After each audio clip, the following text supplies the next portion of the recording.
Please stand and give Governor Chris Christie a very warm Camden welcome.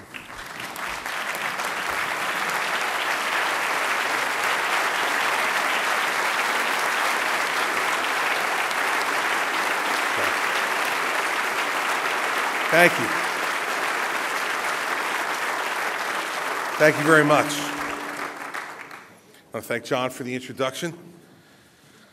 As tempted as I am, John, to take you up on your offer, got to be asked first to do the keynote speech before you can practice it. So, unless Governor Romney calls in the next 3 minutes, we're going to have to wait for rehearsal for another day. I thank all of you for being here today. It is a very important day in the history of our state. And I say that not for all the reasons that people normally say these things, because that's what you're supposed to say when you come to an event like this.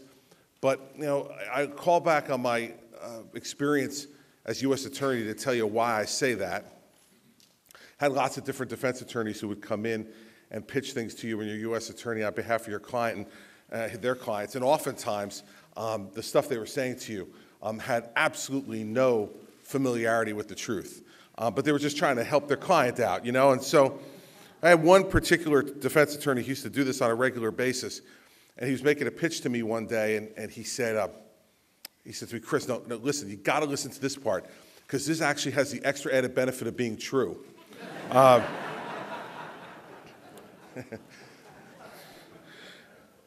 say it's a very important day in the history of the state, and when I say it, please pay attention, because it actually has the extra added benefit of being true. And the reason for that is that there has been so long in this state suspicions and doubt and mistrust between regions. And when you run for governor of this state and you run across the entire state, you trip over these past suspicions and doubts and mistrust every week. And what you find as you start to listen to people is the reason that there are suspicions and doubts and mistrust is because there have been actions that have been taken to cause suspicions and doubts and mistrust over the course of our state's history. And so one of the things that I was committed to, if I was fortunate enough to get the opportunity to hold this office, would be to try to take actions that would alleviate the suspicions, the doubts, and the mistrust. To say that when you're governor of New Jersey, you want the entire state to thrive and do well. That it's not good enough for just one section of our state to do well. That if all sections of our state don't do well, then that is a mark on the entire state and on its leadership. And so I've gotten lots of compliments from the speakers today, and I appreciate that. But I feel like all I'm doing is doing what I promised I would do when I ran for this job, which was to put greater attention on the areas of this state that had not gotten sufficient attention over the course of time. And I know that when folks from here in South Jersey hear that from a guy in North Jersey, they say, yeah, sure. So I knew that I had a big hill to climb, and we're still in the midst of climbing it. But because of the work that we've all done together, regardless of party, regardless of where you lived in this state, where you grew up, we're working together to make sure that we cast away the mistrust and the doubts and the suspicions of the past, not through the use of words, but through deeds. And this is a big deed right here. And the folks who will come through here and learn here and then come and serve this community will be an ongoing example, a legacy for all of us who played some small role in making it happen, to prove that we care deeply not just about one portion of this state, but about all portions of it. We owe a great deal of thank yous to a lot of people who were involved in this, and let me just say a few of my own. I have to start with the Senate President, and I say that because it is always easy to be a partisan in this business. You will always find plenty of support for that. There will always be people within your own party, both of them, who will cheer you for being obstructionist and taking shots and playing the same old political games of the past. It is less cheer-worthy among the partisans to say that what you care about most is doing the job that you were sent to do and benefiting the people of this state regardless of where the political chips will fall. Over the last 2.5 years, I have been privileged to have a partner in the Senate President who cares more about that than he cares about partisanship. This building is another example of that mindset on his part, and he deserves great congratulations for what's happened today, and I congratulate you, Steve. Thank you.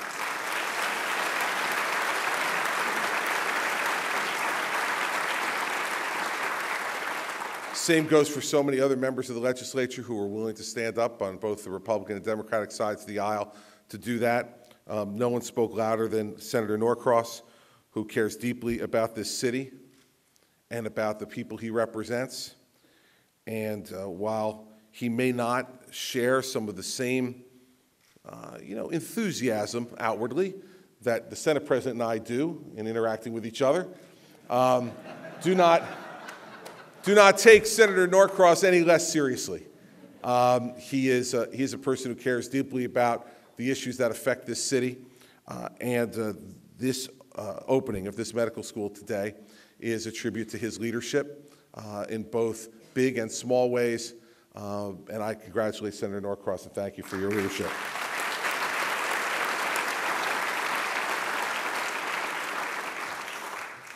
Of course, the folks at Rowan University deserve great credit for willing to stand up and be a part of this and have their institution be a great part of it, and I congratulate them, and I congratulate the president, and I also obviously congratulate the mayor. She's got a tough job, a really tough job, and she works at it every day with a great sense of purpose and also with a great sense of self. Dana Red doesn't take herself too seriously. She takes the problems and challenges of this city seriously, and I enjoy working with her. On top of the fact that we've gotten some good things done and have more things to do, I enjoy working with her. So, Mayor, thank you very much for your leadership as well.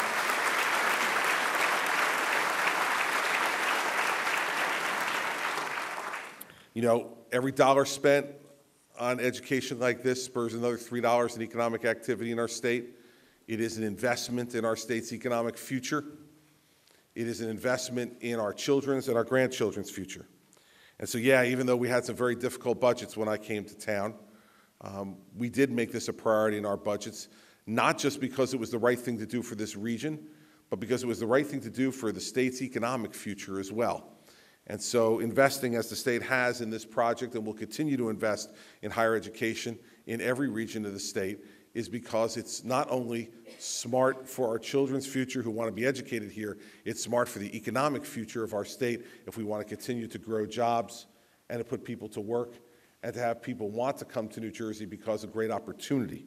And this school will help to create great opportunity. New Jersey has an opportunity now, as Steve mentioned, with in the next year developing 3 centers of excellence in Newark, New Brunswick, and here in Camden, to make sure that young people, no matter where they come from in this state, have a local opportunity to get a world-class education and to do so close to home, if that's what they choose to do, and to do it at a price that is affordable for them and for their families.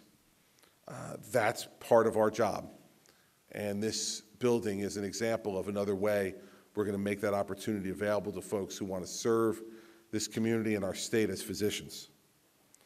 Last but not least, there is always great fascination in the media, and I'm, often wonder why this is.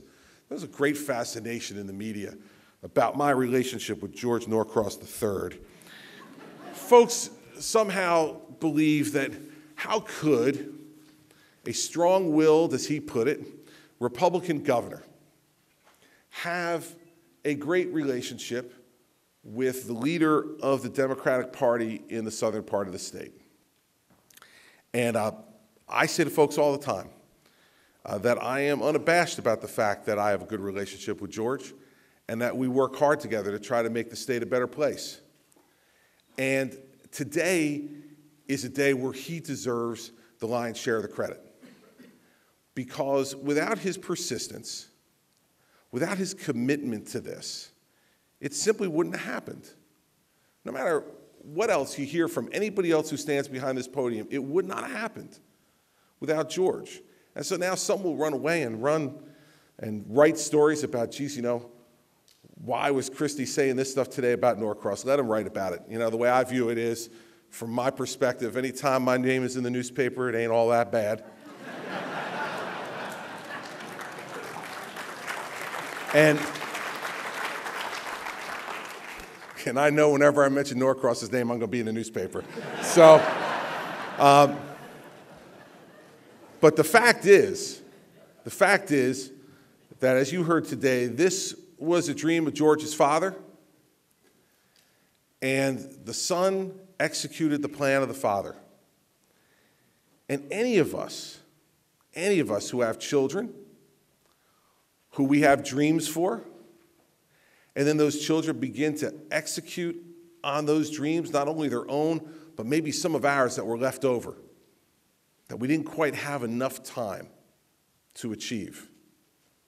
Feel a great sense of pride. And I know that Mrs. Norcross must feel a great sense of pride today at what her family has helped to achieve in this city and in this state. And that pride, in my opinion, is deserved. And so I want to thank George for his persistence, for his hard work, for his commitment to doing something that benefits folks that he probably will never meet and certainly will never know. That's the example of public service. And so I thank him for his persistence on this today. I thank him for helping all of us to see the wisdom of the vision here. And I look forward to continuing to work in this region of the state as much as we possibly can to realize a real revitalization of Camden and this region, because when that happens, it will make New Jersey an even greater place, and that benefits all 8.8 million citizens in this state, not just the people who live here and around it. So thank you all very much.